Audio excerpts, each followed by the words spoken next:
वसा जनसेवेचा। बुलढाणा जिल्ह्यातील कथित इंधन टंचाईमुळे जवळपास पेट्रोल पंपावर मोठी गर्दी पाहायला मिळते। पेट्रोलसाठी कुठे 1-1.5 किलोमीटर रांगा तर कुठे मारामारीपर्यंतच्या घटना समोर आल्या। परंतु जिल्ह्यात इंधन परिस्थिती नेमकी कशी आहे, गॅस पुरवठा कसा होतोय, हे सगळे या व्हिडिओच्या माध्यमातून समजून घेऊया। इंधनाची आणि गॅस सिलेंडरची उपलब्धतेची माहिती देताना महसूल प्रशासनाने अनेक गोष्टी स्पष्ट केल्या। निवासी जिल्हाधिकारी सुरेश कवडे यांनी दिलेल्या माहितीनुसार जिल्ह्यात आज रोजी 960 किलोलिटर पेट्रोल, 1572 किलोलिटर डिझेल, त्याचबरोबर 15,969 किलो गॅस साठा उपलब्ध आहे। जिल्ह्यासाठी हा पुरेसा साठा आहे, मात्र काही दिवसांपासून मागणी वाढत असल्याने 20 ते 25% विक्रीमध्ये वाढ झाली।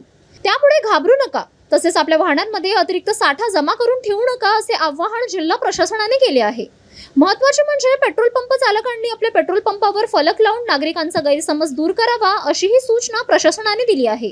आपल्या बुलढाणा जिल्ह्यामध्ये आज रोजी पेट्रोलचा जो साठा आहे हा 960 KL एवढा उपलब्ध आहे आणि डिझेलचा साठा हा 1572 KL एवढा साठा आपल्याकडे उपलब्ध आहे।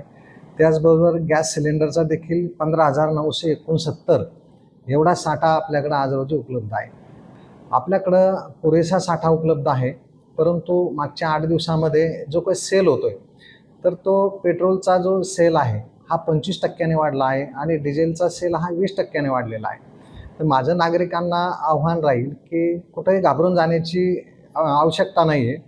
तर अनावश्यक असं गाड्यामध्ये किंवा याच्यामध्ये पेट्रोल किंवा डिझेल भरून घेऊ नये, गरजवंतांना ते घेऊ द्यावं असं मी सर्व नागरिकांना आवाहन करतो। आणि कुठेही बुलढाणा जिल्ह्यामध्ये एवढा मोठा स्टॉक उपलब्ध असताना कुठेही घाबरून जाण्याची गरज नाही आहे। City news.